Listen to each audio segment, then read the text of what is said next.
Tak to je Brutus.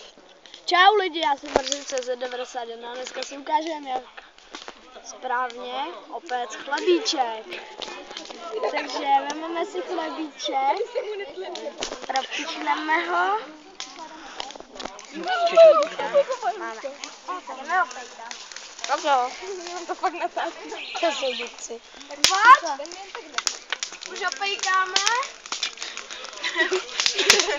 Tohle to bude Brutus na YouTube. Určitě to zkuste. Musíte opět chleba pořádně do strany. Vypadá, kdybys to chtěl uhasit, vole.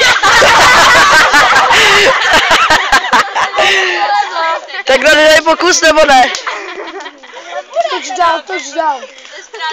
Rychle vylovíme, ano. Ještě je dobré. Druhou stranu. Ještě musíte vylohovat, víte? Vylouh- Ještě do toho popela. Aby to bylo hezky.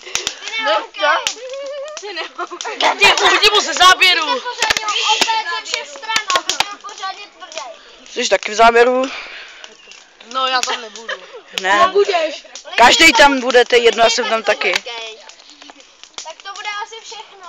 Nebude. Dobře. Pomoc.